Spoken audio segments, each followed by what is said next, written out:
I never thought I'd be the kind of woman who cheats. I always believed in loyalty, in commitment. But life has a way of making you question everything you thought you knew about yourself. My husband, Mark, and I had been married for 5 years. He was a hard-working, dependable man, the kind of person who always did the right thing. Maybe that was the problem. Our marriage had become predictable, loving, yes, but routine. Mark worked in finance and traveled a lot for work, sometimes weeks at a time. And I was lonely. Enter Jason, Mark's younger brother. Jason was everything Mark wasn't. Where Mark was practical, Jason was reckless. Where Mark was reserved, Jason was charismatic, spontaneous, and just a little bit dangerous. He was the black sheep of the family, always finding trouble, never settling down. It started small. Mark had been away on a business trip for nearly 2 weeks. Jason came over to fix a leaky faucet Mark had promised to take care of but never had the time. We ended up drinking a bottle of wine together, laughing about old stories. The way Jason looked at me that night. I should have stopped it then. But I didn't.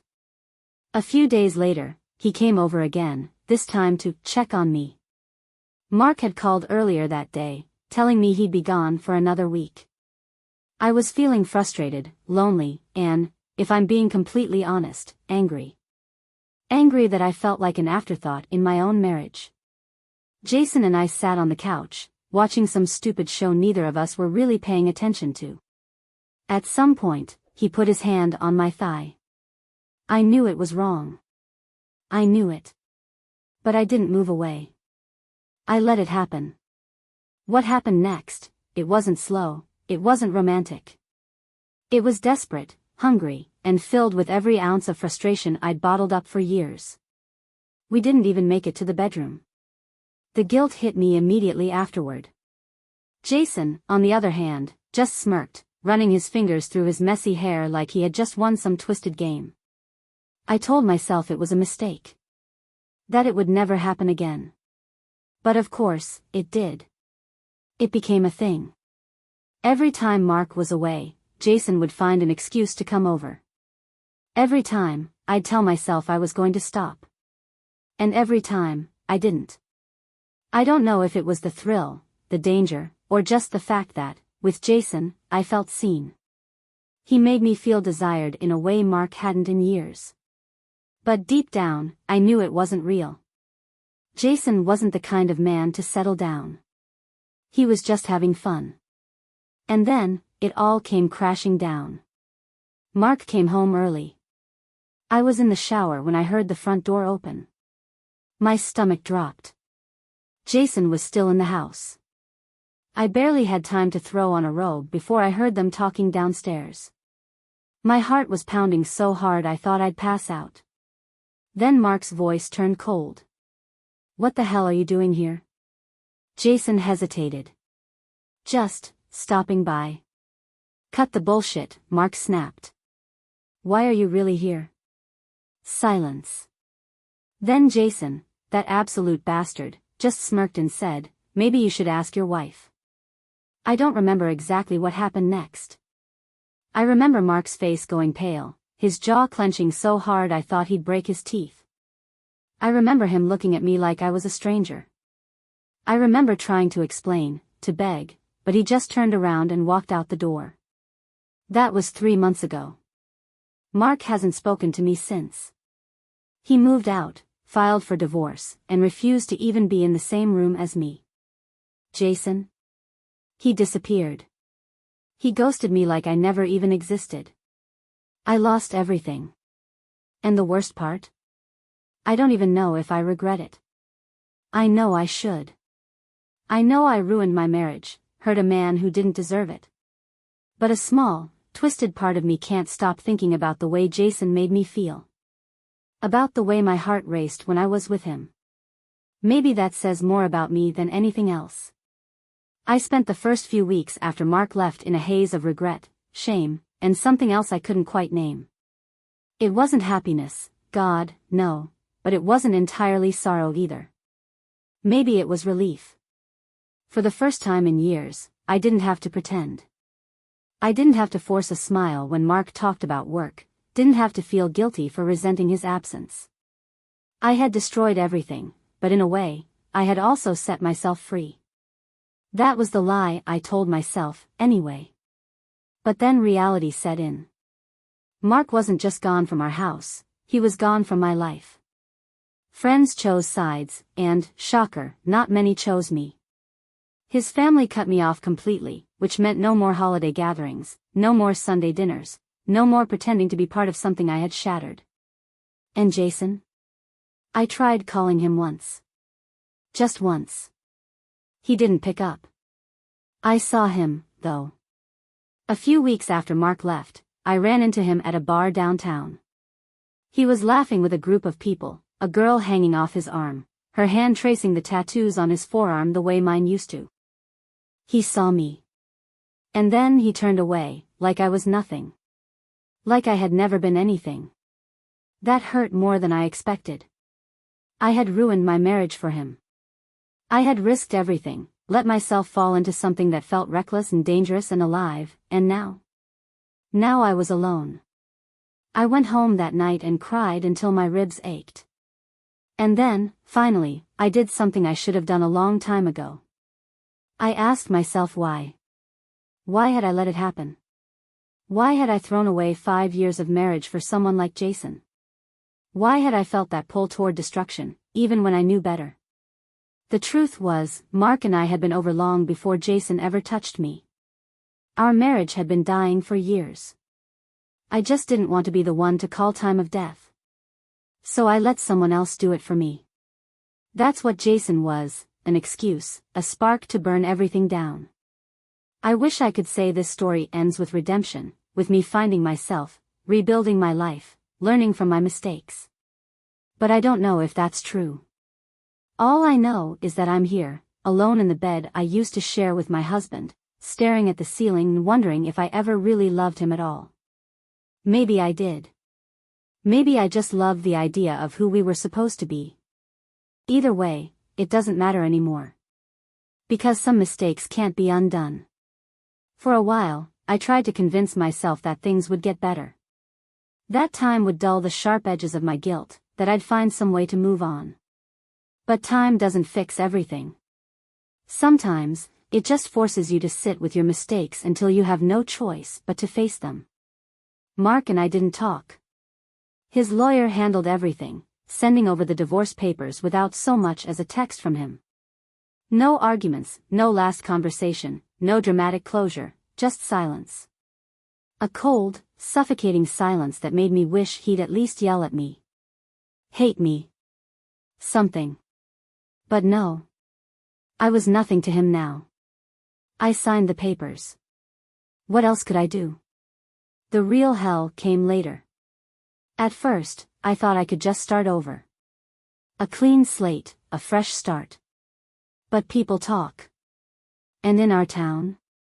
They never stop. I could feel it whenever I walked into a grocery store, a coffee shop, even just down the street.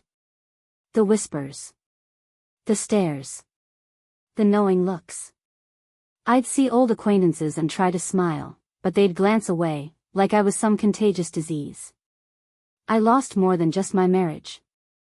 I lost my place in my own life. And then, one night, I got a text. Unknown number, you should be ashamed of yourself. I didn't need to ask who it was. It was Mark's sister, Danielle. She had always been protective of him, but she wasn't the type to start drama. Which meant if she was texting me, she had probably been holding it in for months. I stared at the screen, not knowing what to say. Me, I know. 3 dots appeared. Then disappeared. Then came back. Danielle, no, I don't think you do. You broke him. That was the one that hit me. Not the insults, not the judgment, just that. I broke him. I had spent so much time feeling sorry for myself that I hadn't even let myself think about what I had done to Mark. I cheated on him with his own brother. I shattered whatever belief he had in love, in trust, in me. I wanted to reply. To explain. To say I was lonely, I was desperate, I was lost. But what excuse could possibly be enough? So I didn't say anything. And neither did she. After that, I stopped going out as much. Stopped trying to rebuild. Because maybe I didn't deserve to. Jason comes back. Months passed before I saw Jason again. I had just gotten back from work, an office job I barely tolerated, but at least it kept me busy. I was exhausted, emotionally drained, just done with the day. And then, as I unlocked my apartment door, I heard it. "Hey, stranger." I froze. That voice. I turned, and there he was, Jason, leaning against the railing of the stairwell like he had all the time in the world. He looked the same. A little rougher, maybe. More tired. But still him. "Didn't think you'd want to see me," I said flatly. Jason smirked. "That's the thing about me, sweetheart. I don't like unfinished business." I wanted to slap him. I wanted to scream. But more than anything, I wanted to hear what he had to say. So I let him in. He walked in like he still had a right to be there, like he hadn't vanished when everything fell apart. He sat on my couch, stretched out like he owned the place, and looked at me with that same cocky glint in his eyes. "Been thinking about you," he said. I didn't answer. Because here's the thing, I had been thinking about him, too. And I hated that I had. Jason leaned forward, resting his elbows on his knees. "I never meant to screw you over, you know." I laughed bitterly. "You did screw me over, Jason. You left me in the wreckage and never looked back." Something flickered across his face. Guilt? Maybe. But knowing him, it was probably just another game. He sighed, running a hand through his hair. I didn't know what to say. I didn't know how to fix it. "And now you do?" Jason smirked, that same dangerous smirk that had pulled me in all those months ago. "Nah. But I figure we can just stop trying to fix things and start enjoying them." My stomach twisted. I should have thrown him out. Should have told him to go to hell. But I didn't. Because despite everything, despite knowing exactly what kind of man he was, Jason still made my pulse race. Still made me feel alive. And that scared me more than anything. Jason leaned in, his knee brushing against mine, his voice low and smooth like he already knew how this was going to end. "Come on, don't tell me you haven't thought about it." And the worst part? I had.